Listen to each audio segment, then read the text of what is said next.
Hello, Garland Nixon here. It's Wednesday morning, and we're talking with Laith Marouf. He is a journalist, an analyst, and he's based in Beirut, Lebanon. Let's talk.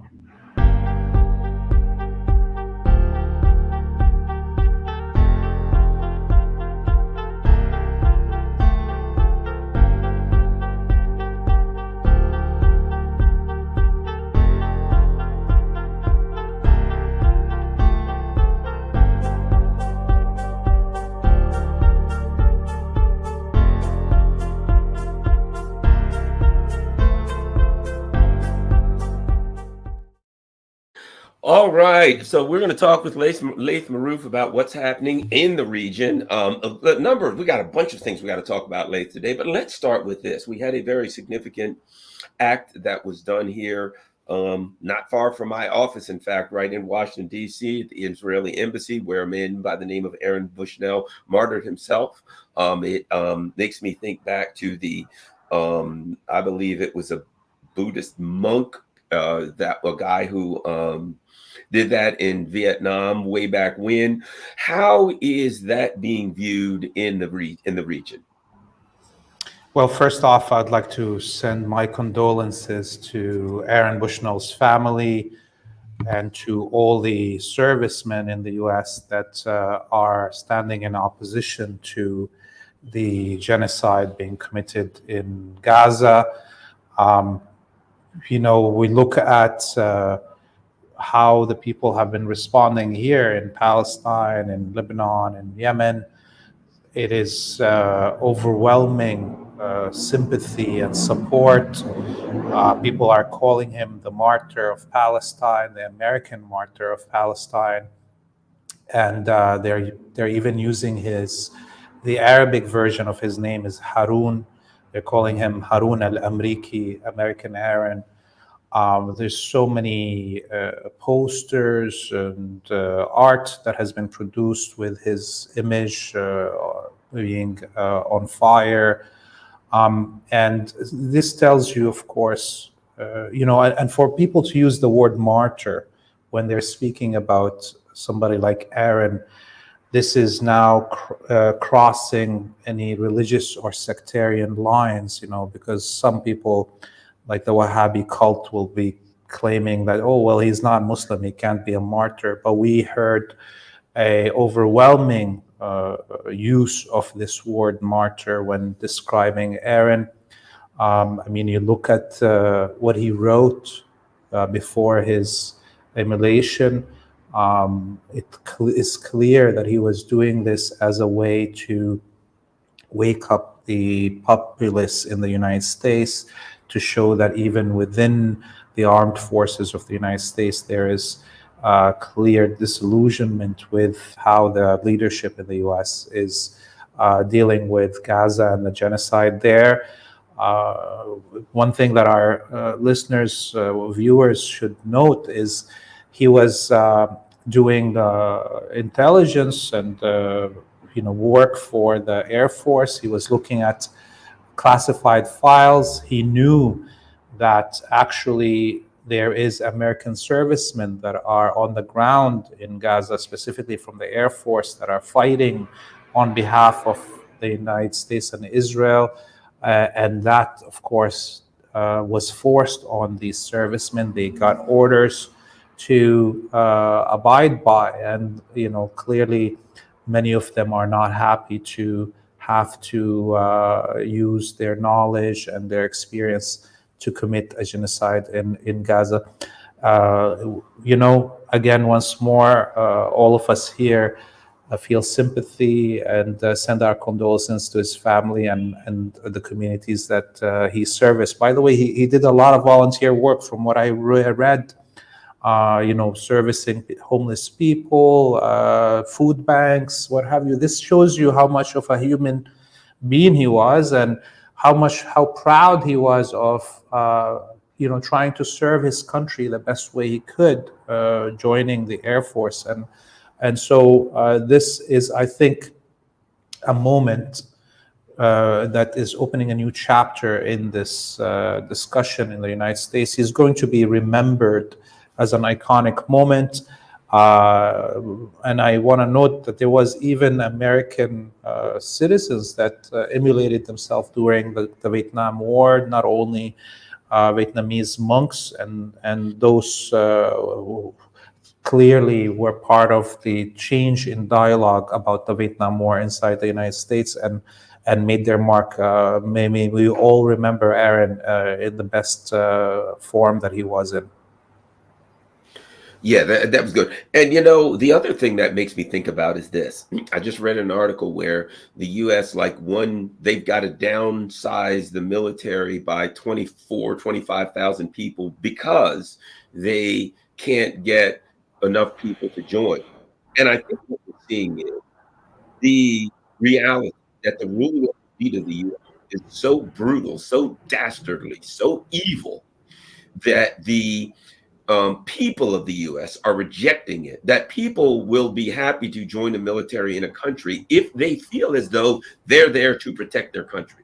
But I think people are coming to the realization that the United States military, as it is used by the ruling elite in this country, is a malevolent force in the U.S. I mean, in the world, and is used for evil purposes, including genocide. And people won't join the military now. They're going down, and people in the military, such as Aaron, are taking acts to push back and to voice in whatever way they can their anger. And I think this is part of it. The people recognizing the ruling elite in this country do not represent the people and represent pure evil. Your thoughts?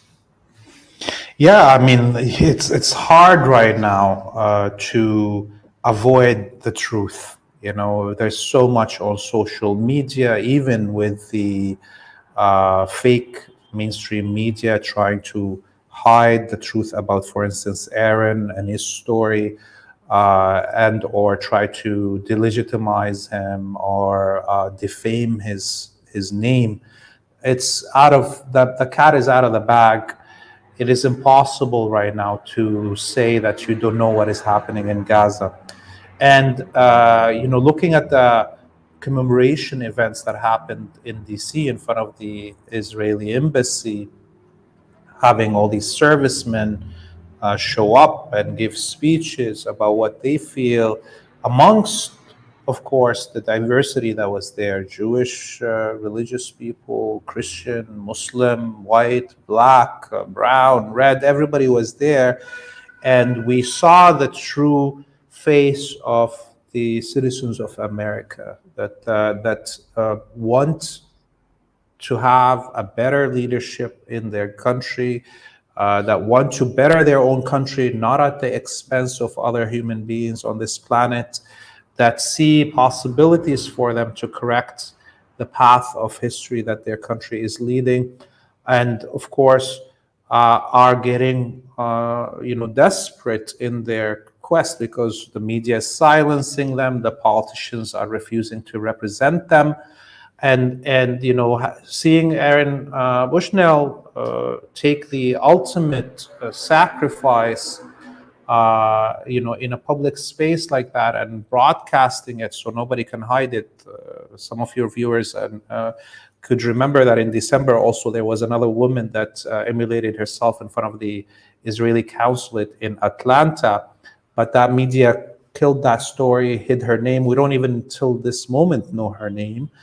Because she didn't live stream it as Aaron did, and taking the sacrifice of self-emulation, forces all of us as human beings to wonder why and how, and is there another way. In itself, right now, has taken his sacrifice, Aaron's sacrifice, has opened so much space for discussion that without this honorable sacrifice, I don't think would be having these discussions on mainstream media in the United States. Across the pond in the UK, interesting things happening in the parliament. Maybe you could discuss that. Yeah, I mean, I watched, last week the Scottish National Party brought a motion about ceasefire that condemned Israeli collective punishment of the Palestinian people in Gaza. It was during what they call the opposition day, where the opposition parties are allowed to bring in motions of interest to them that are discussed and voted on.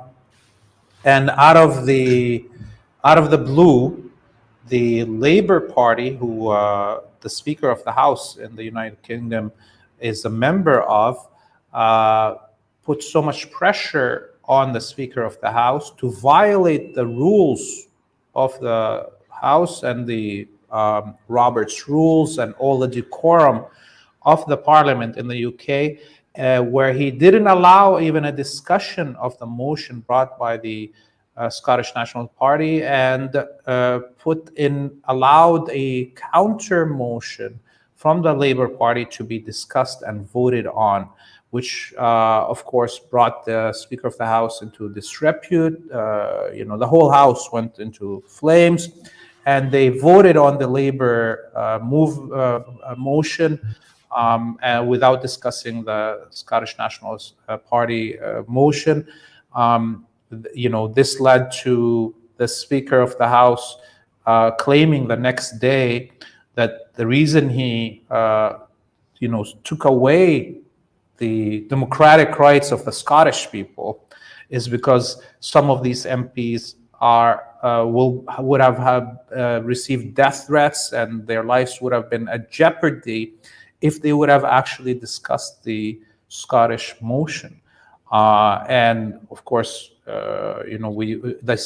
ended up with all these politicians, extreme right-wing politicians in the UK, claiming that London has been taken over by the Islamists, that the streets of England are not safe because of these Islamists. And eventually, the Speaker of the House promised the Scottish Nationalist Party to have a right to discuss their motion this week. And in front of all the Parliament, he promised that. And then again, this week, he didn't allow them to bring their motion. So what we saw over the last 145 days since the beginning of the slaughter in Gaza is that the first stage was we all lost our right to speech and right to media representation, all of us in the West. Second stage is we're right now losing our right to assemble, as we saw in Germany or France, banning, and now possibly it's happening in the UK and the United States and Canada. And currently, what we just saw happen in the Parliament in the UK is that people have lost their right to democratic representation, completely out of the picture. And as we move closer and closer to elections in the United States, in Canada, and the UK, which all are going to face elections this year, one wonders if this war expands regionally, if more American and British and what have you soldiers come back in coffins. Will we even have elections? As we see in the U.S., Biden attempting to ban Trump right now. If he's, if he sees himself in a situation where he will lose the election, will he even have an election? Would he even cause a bigger war just to stop the elections from happening? These are all questions that citizens in Western countries need to actually, look for answers for now before things get to become more drastic in terms of the oppression. Yeah, I think we had Jody Brower on last week, and one of the things she talked about was the rules. And she said basically what we're learning are the rules are not for the ruling elite. The rules are for us, for them to pretend as though, that there's some kind of consistency. But as soon as the ruling elite feels threatened, they make it obvious that they don't have any rules. They can't violate rules because the rules don't apply to them. It's kind of like the rules-based international order worldwide, where the U.S. says, for instance, Jeffrey Epstein's in jail, and mysteriously the guards go to sleep, the cameras go to sleep, and then suddenly he kills himself in a maximum security jail, right? And Russia, China, they don't say anything because it's a U.S. citizen in a U.S. jail.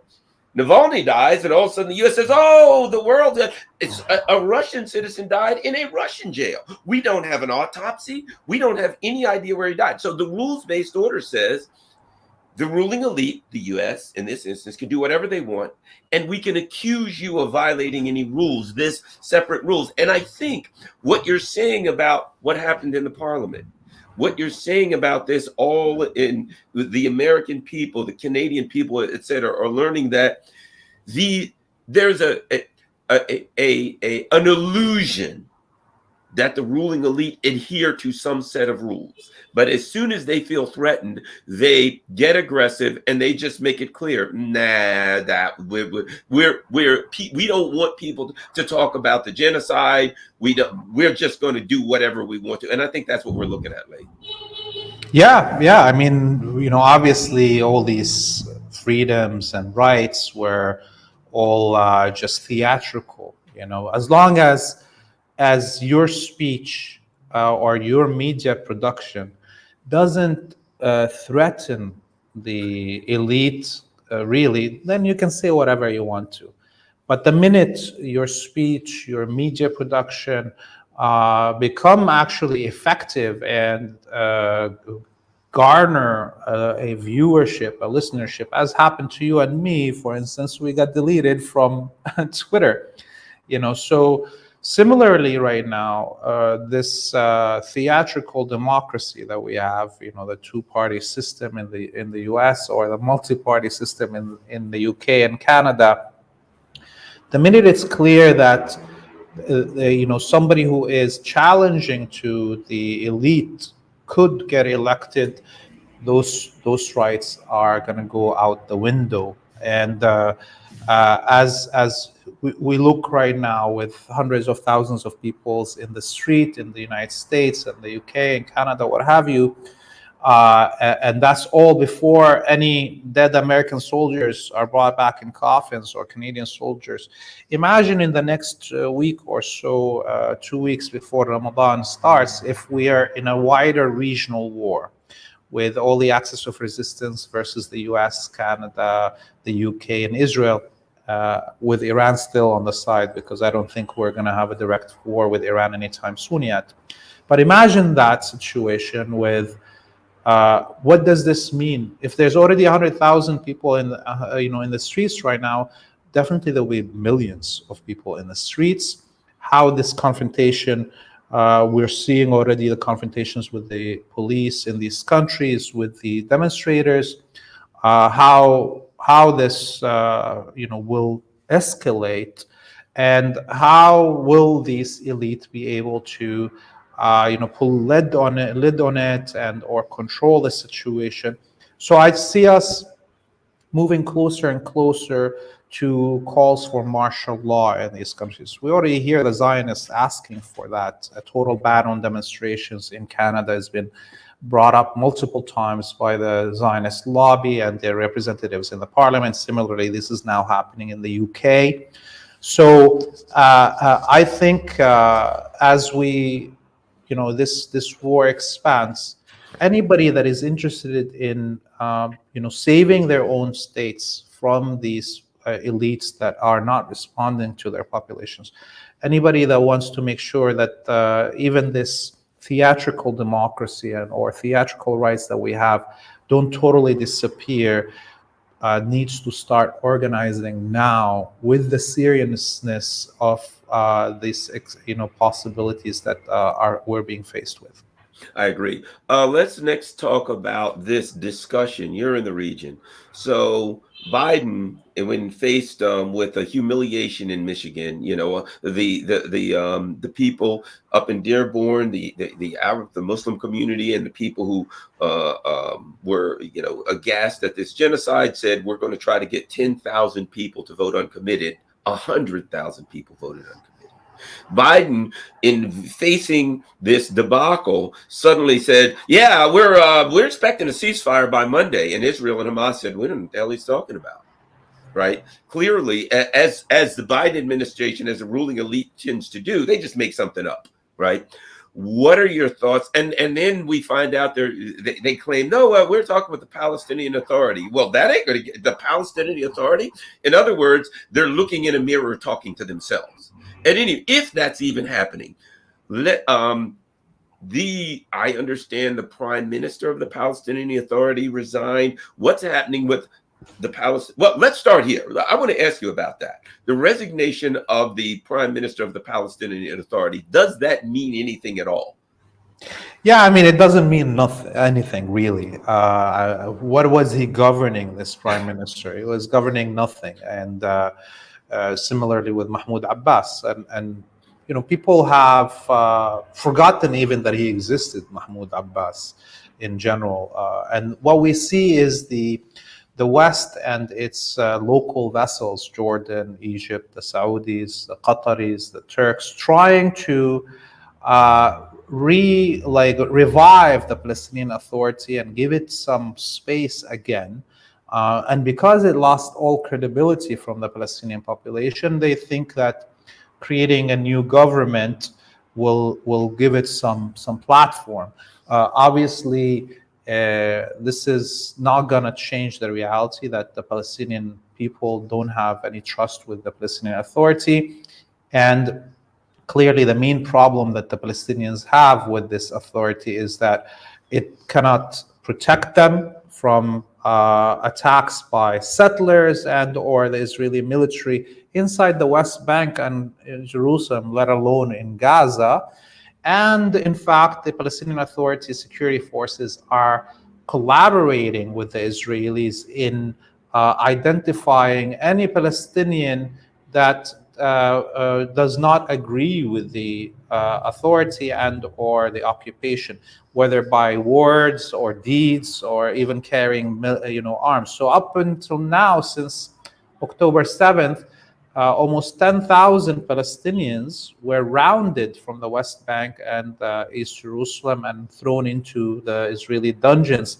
And this includes anybody that's like from 16 years old until they're 60, that even made one tweet or social media commentary that is critical of what's happening in Gaza. So the Palestinian Authority has no credibility, and this attempt to put a new prime minister into power is not going to change anything. And so it's really theatrics to give importance to the Palestinian Authority, to give it some platform, a new platform in the region, and to the Palestinian people themselves.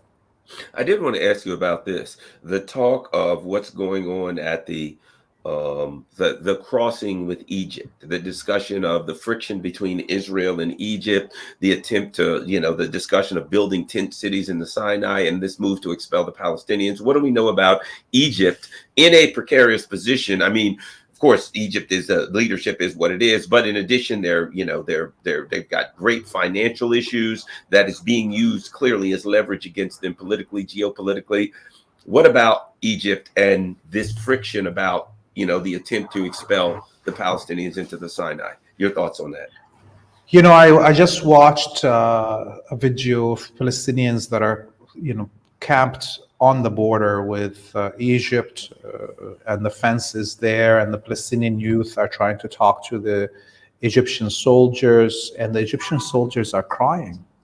They clearly want to help the Palestinian people, but they have no power to do so because the authorities in Egypt are collaborating with the Israelis and not allowing them to save and help the Palestinians.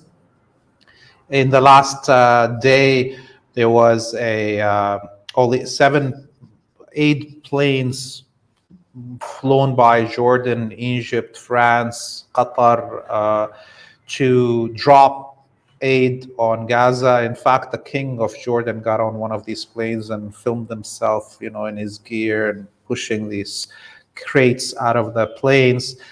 They had to get full approval from Israel to do it. And in fact, they were forced to throw most of this aid over the sea. Much of this aid fell in the sea. of Gaza. Very little of it actually fell on the ground inside the southern part of Gaza.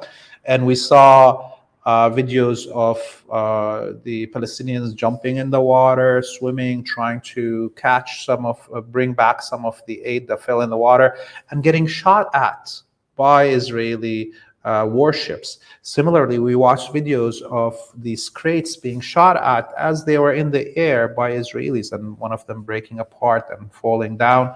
And when the few of these crates that actually landed inside the strip, when the Palestinians approached them, they were fired at by the Israelis with white phosphorus. So it was theatrics made to kind of release some of the pressure that's mounting inside Egypt and Jordan specifically. The populations in these two countries are very angry at their elites. In Jordan daily, there's demonstrations on the border with Palestine in the Jordan Valley, and almost 1,000 Jordanian citizens have been arrested in the last 2-3 weeks because of these demonstrations, and the people demanding an end of sale of vegetables, Jordanian vegetables, to the Israeli market. Jordan is the second largest supplier of food to the Israeli market after Turkey. That's another one. So you see, there's a clear collaboration between Turkey, Egypt, Jordan with the Israeli. But their elite, the king, the president of Egypt, and the president of Turkey keep on talking as if they are in support of the Palestinian people, but they're not. They're collaborationists, and they will not help the Palestinian people. One thing we mentioned in the last question about Biden and Michigan, and we didn't discuss that fully. But look at it, right now, there was more votes in Michigan, undeclared candidate, than there was, almost double what Biden got in Michigan. So this is must ring alarms in Biden's campaign. He's going to lose Michigan 100%. And if we can't win Michigan, he can't win the presidential elections, right? So we look at what is going to happen from now to then. Is this going to become a trend from now till November? Will more voters follow suit in other states in the United States? And how will the electoral college vote holders in each of these states actually deliver their vote during the election? Will there be even some, kind of revolts within these electoral vote holders? Will they actually represent their voters in each state, or are they going to betray their voters and do something else? How is this going to affect the options of Biden and the Democrats against Trump and the Republicans prior to the election? So I see that we will keep on having these pressures added and added more and more on the system in these countries. That is going to, I don't think we have seen such internal pressures and discontent within these societies since, as we go back as the Vietnam War, and I don't think they will be able to deal with it the same way they did in the 1970s. Something that's not in your region, I do want to throw this out and get your, you're really good at, understanding and analyzing politics through a historical context, particularly Ukraine. One of the things that's going on now is that's going down the toilet for the neocons. The Russians are doing, if you look at history, the Russians historically plod along, boom, slowly chip away. That's what they do. No matter what, they just chip away, and sooner or later, they take out the foundation of their enemy, and the whole house of cards collapses. All along the front, they're punching. And it appears to me that this Ukraine project is collapsing. Emmanuel Macron comes out and says we might have to send troops. And the UK comes out and says we ain't sending troops. Spain, oh no. Germany, Olaf Scholz, no, no, no. You know, country after country comes out and they're like, we're not in with sending troops in Ukraine. Well, they don't have anything to send. They, you know what I mean? And of course, they've got enough troubles with farmers in the street. Your thoughts on that? Again, another debacle at the hands of the neocons. Your thoughts on the Ukraine conflict, the state of that. Oh, by the way, there was an article today that a number of GOP senators are saying we need to work on a negotiated settlement. The only thing I'd say to this is, why would Russia trust them? They've had negotiated settlement after negotiated settlement. The neocons have violated every one. Why would they do it? At any rate, the Ukraine conflict, your thoughts on the state of that? You know, when I heard Macron say this, I cracked up, you know, because we're looking at how the American and British Navy are being clobbered by Ansarullah in Yemen, you know, and I was like, you know, if you can't even win a war against Yemen, and your navies, if this breaks out in full, they will be sinking aircraft carriers. And you know, just the last week, the European Union members claimed that they're going to be sending their own navies to join the US and the UK in their war against Yemen. And I'm thinking in my head, if you can't win this, how do you think you can actually face Russia? It's on its own border. I mean, you know, Yemen doesn't have supersonic missiles. Yemen doesn't have a navy. Yemen doesn't have an air force, but it's winning against the United States and the UK. So you know, I'll say this. Let me say this real quick. This is the first time in history that a naval battle is being lost to someone who doesn't have a navy. Yes, and to hear the U.S. Commander of the Central Command in the region, in the base in Bahrain, tell the media that this is the largest naval battle that the U.S. had to fight since World War II. I mean, first off, that tells you that every other naval battle between World War II and now were nothing. But also, it shows you how actually serious this fight is. And, you know, Yemen is delivering us a new world and is ending 600 years of Western hegemony over the waterways of this planet. You know, from this point on, nations the size of Yemen will be actually able to extend their sovereignty to their waters and the waterways that they face. And I'm thinking, you know, if the U.S. Actually, you know, I think Putin, President Putin is not worried. First off, okay, he knows that the West has too much on their table, on their plate, and they can't keep up with the battle on Western Asia. And I am sure, you know, Russia and China, even if they're not announcing it, that behind the scenes, they're, you know, putting all their money and support behind the axis of resistance, because the axis of resistance is weakening the whole Western military might and is destroying the reputation of the West in terms of their just being militarily strong, or their ability to use the coded language of human rights and democracy and what have you. And as long as Western Asia is doing this work, the axis of resistance, China and Russia don't have to fight a war with the West. And I think this is why you know, Macron barked the way he barked, because he knows that they're so down, you know, deep to their you know, their knees in the quicksand of Western Asia. But he wanted to give some indication that they can do something else in Ukraine, and of course they can't. Yeah, it's you know, to me it shows panic and desperation, that they don't know what, he has no idea what to do.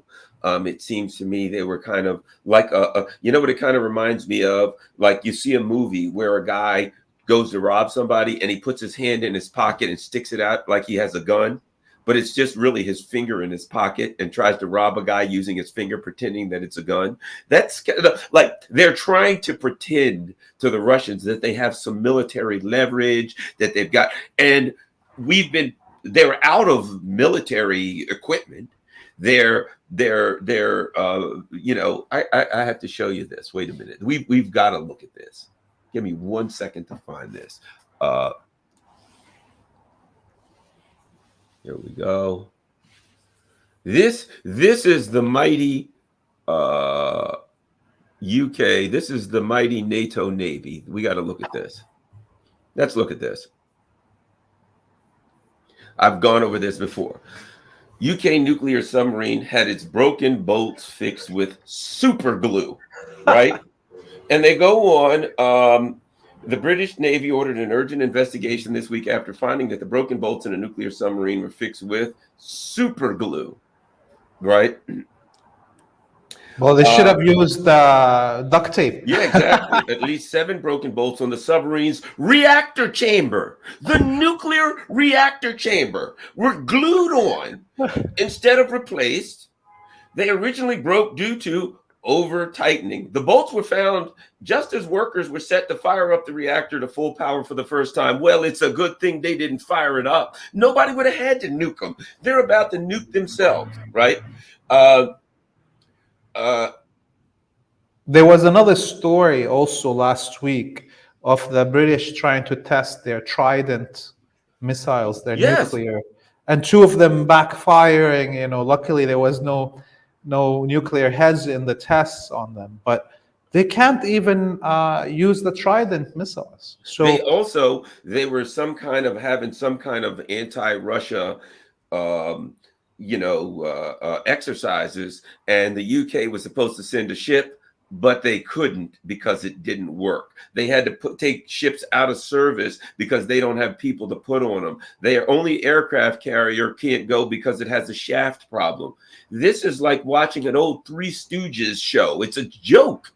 And for Macron to say, yes, sirree, as soon as the UK gets their bolts in their nuclear reactor and gets rid of that super glue, doggone it, we're going to take over the Russians. I mean, the Russians have to be looking at these people. I'm not going to say laughing because they're a danger to the world, but saying they're more of a danger to themselves than they are to us. And for Macron to argue, yeah, we're going to go to Ukraine and take on the Russians. It is the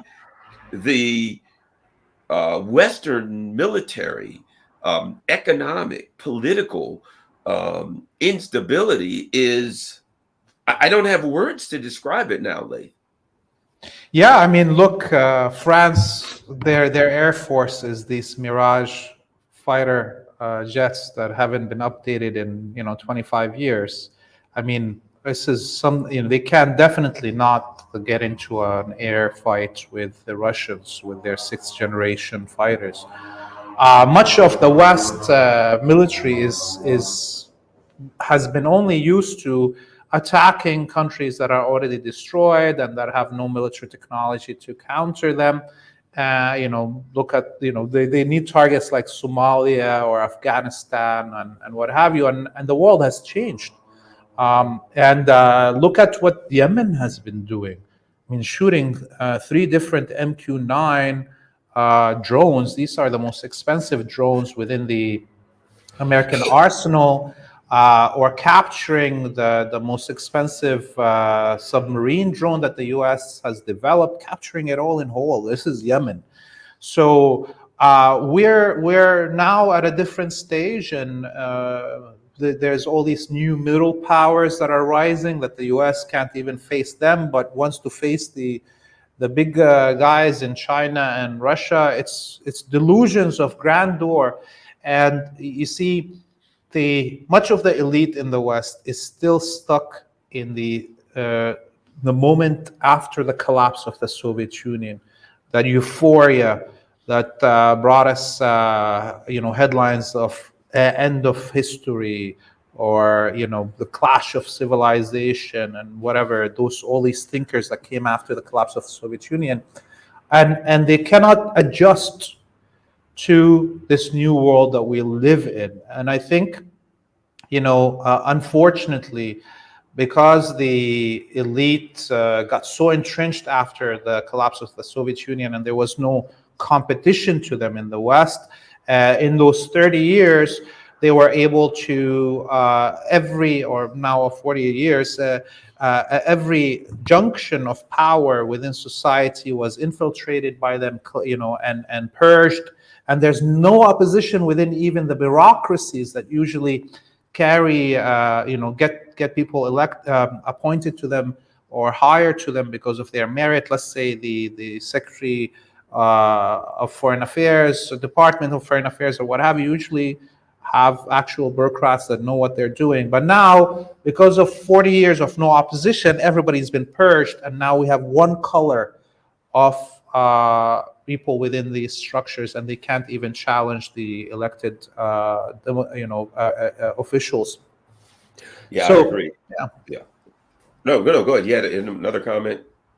Yeah, no. This is what I was trying to say. It's hard for them to adjust, and this is why it's like a freight train going down hill, and there's no brakes on it, and it's just gaining more and more momentum as going down. Yeah. Israel's been striking deeper inside of Lebanon. I hear up to 100 kilometers. Again, slowly but surely, the conflict spreads. Your thoughts on the strikes by Israel? I got to add this. A friend of mine said, "Yeah, I don't know why Hezbollah is not involved." And I said, "Oh, they've been knocking the daylights out of Israel with missiles. They've been engaging Hezbollah. They're very much engaged, and with the amount of damage they're doing." With the limited engagement, it has to send a message to Israel that if they go full out, that Israel's going to have a huge problem in Hezbollah, that they will face an enemy that has defeated them in the past with far less power. Your thoughts? Oh yes.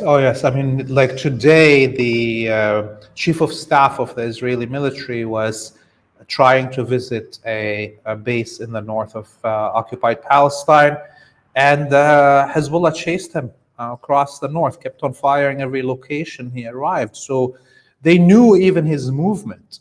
So 3 days ago, the Israelis were flying their most advanced drone. It's called Hermes, whatever. It's very costly drone, and it flies very high up in the sky. And for the first time, we saw Hezbollah using air defenses, firing a ground-to-air missile to shoot it down. And this triggered the Israeli air defenses inside occupied Palestine. They used their Davis slingshot, which is their most advanced air defense that can go the furthest, fired it from inside northern Palestine to try to shoot down the Hezbollah air defense missiles that are trying to hit the drone.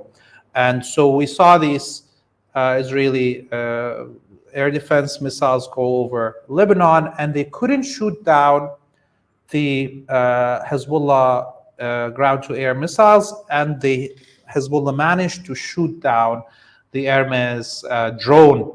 And so that shook the whole Israeli military establishment. They didn't know that, number one, Hezbollah has these air defenses, and they didn't know that they had these most advanced air defenses that can shoot down their best export drone that the Israelis have.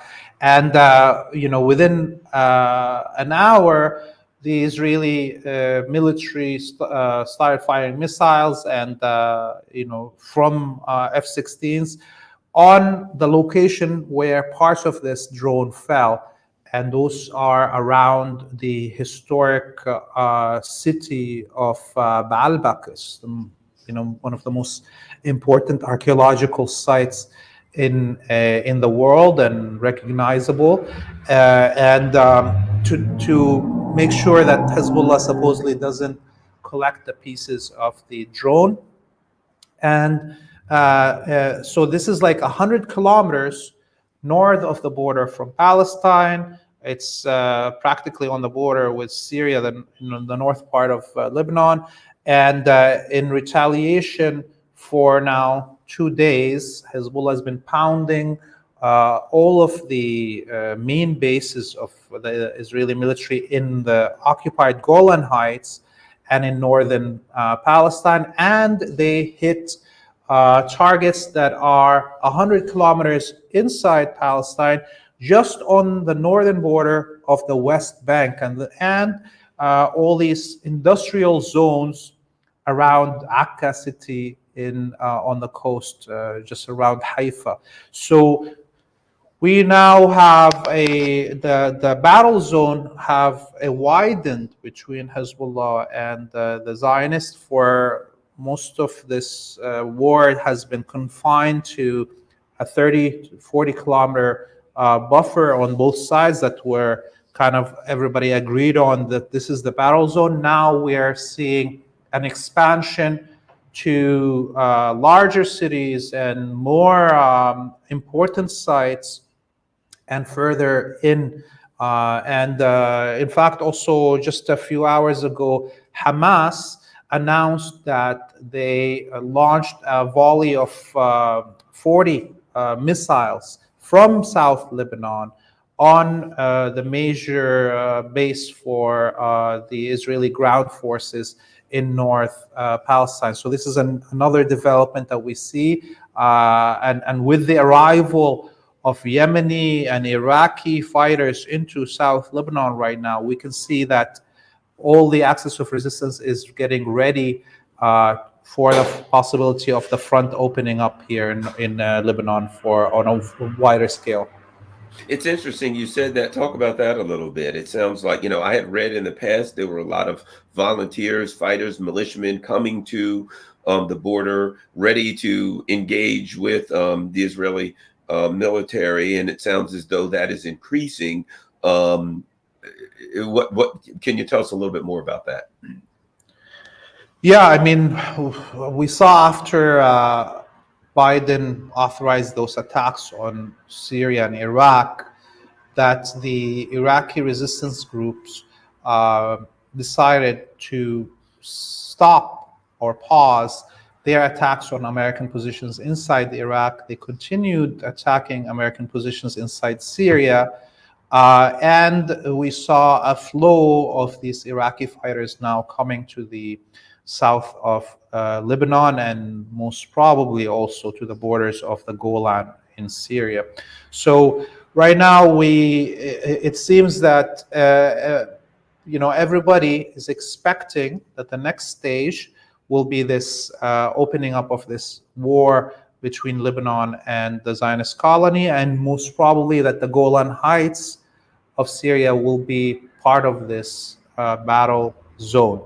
So everybody's getting ready for that. And I think, looking at over the last 2 weeks, how many attacks happened on the Israeli bases in the Golan, that shows you that clearly, if there is a possibility of a land invasion from Lebanon to liberate the north of Palestine, there's no way you can do that while the Israeli bases are on the top of the height of the Golan Heights, looking down at you and firing at you. So it is very logical that the first part of this war, if there is a full engagement, would be the liberation of the Golan Heights. And I think these the Iraqi resistance groups and the Yemeni and groups and Hezbollah fighters that are inside Syria will be the most crucial part of it. Remember, the Syrian military is exhausted of 10 years of battle with the Wahhabi death squads. It has to protect its back in Deir ez-Zor in the northeast and in the north in Idlib from any American or Turkish or Kurdish attacks. So it's logical that the Syrian military will not be investing its ground forces in this war. Your thoughts on, right across the Red Sea in Africa, there's a lot going on. We've got the war in Sudan. Do you have any thoughts on that, on what's happening in Sudan? It's a sad situation. Sudan is I mean, I grew up with Sudani people, were some of my best friends, and these are some of the most generous and humble people that you'll find on this planet. Their country is one of the richest in minerals. They have tons of gold, tons of oil. They have so much livestock that they could feed all of Africa and much of Asia just from the livestock that is in Sudan. This country should be one of the richest on the planet, and its people should be one of the richest also. But as we see, the Saudis, the Emiratis, the Qataris, the Turks, the Israelis, the American, the British, they're all throwing their money at these militias and to create this civil war, so you can extract as much of the resources at the least cost. I mean, Darfur itself is like, there's gold in the sand in Darfur. You don't even have to dig mines to get gold in Darfur. And you see how many people are being killed left and right in Darfur to make sure that the extraction of gold comes at the cheapest cost. I think that unfortunately, as long as Sudan is kind of isolated in this way, and that there is no leadership in Egypt specifically that is willing to liberate Sudan from these problems, it's going to continue as is. I personally believe that Sudan and Egypt and Libya should be a one country, and that will give us, it will give the country depth, a huge number of population with all the resources for it to actually be independent and sovereign. And that is the original borders of Egypt. The pharaonic Egypt that included half of Libya and Sudan in its polity. Last question. One of the discussions that I've heard is about Hezbollah's responsibility to the Palestinian conflict, but additionally, Hezbollah's responsibility politically to Lebanon as a political party in Lebanon. How is Hezbollah viewed in Lebanon?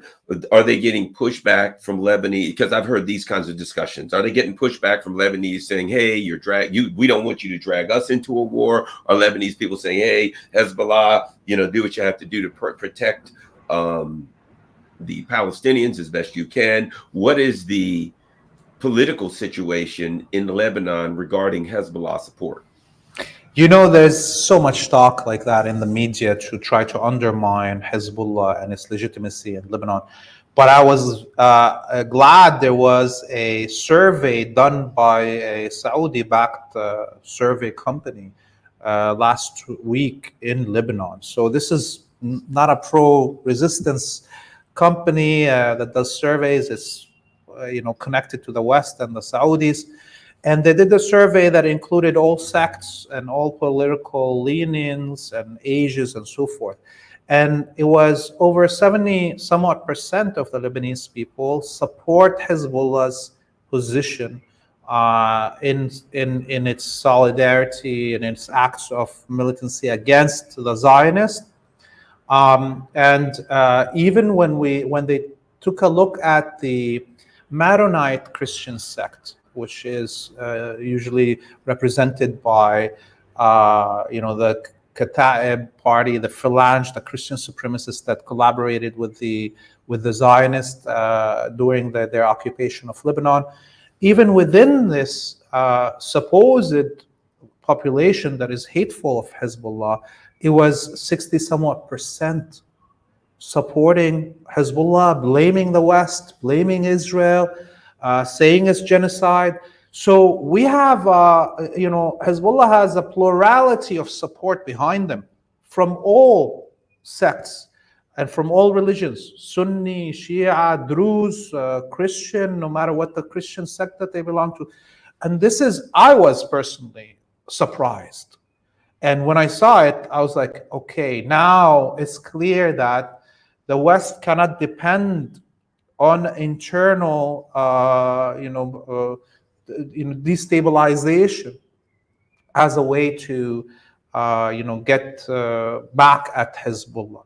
And it's clear that even these leaders of the Phalange Party and what have you, they're too scared to do anything because they know, looking at these surveys, that their own population will rise up against them if they drag the Christian Lebanese people into a civil war on behalf of the US and Israel against Hezbollah. There is, I think, wall to wall support here, and Hezbollah and its actions represent the will of the Lebanese people. Last question, because that gave rise to one more question, and that is Yemen. There had been a conflict going on in Yemen. There had certainly been a sect that was aligned with the West, aligned with Saudis, etc. I'm hearing that is starting, that the people who had been in opposition to Yemen are supporting, a significant number of them are supporting Ansar Allah, etc. Are you getting any words from, any information on that? Yeah, I mean, look, I was in this conference here in Beirut, and there was a representative of the Muslim Brotherhood, so we're talking Sunni Muslim preacher, and he was praising Hezbollah and praising the Shia of Iraq and Yemen for their positions. So remember that the West has invested hundreds of billions of dollars with them, the Saudis, the Qataris, the Emiratis, to create a schism within Islam, to create hate between the Shia and the Sunni people. And what we saw with because of the actions of Hezbollah and the actions of Ansarullah, that this sectarianism is dissolving, and it's becoming harder and harder for, even if you look at the social media, all these Saudi accounts that keep on printing or putting words that are anti-Shia and so on, they're getting very little response from the public, and you can see only bots responding to bots when they create hate against the Shia. And so this is now putting pressure on any preachers that were taking money from the Saudis or the Gulf that used to spew all this anti-Shia hate, to at least moderate their speech, because their own population, if a preacher in Beirut here that is Sunni says something against the resistance, somebody's going to beat them up in the middle of the mosque. This is not a joke. People are not going to allow a preacher to denigrate the martyrs and the sacrifice that the people are giving here in Lebanon or in Yemen for the liberation of Palestine. So this is a huge change. Also inside Yemen, by the way, again, the West tried to invest in this sectarianism because Ansarullah and much of northern Yemen, where 80-somewhat% of the population are Shia, wanted to create this schism with the Sunnis, the 20-somewhat% that are Sunni, that are in the south of Yemen.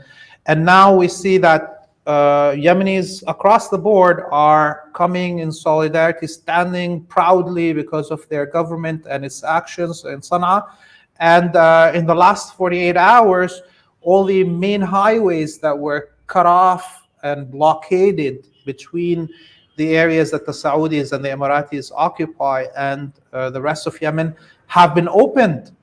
This is the first time these highways are open since 8 years. And it shows you how much things are changing in Yemen because of the proud positionality of the government in Sana'a and its positions in support of Gaza.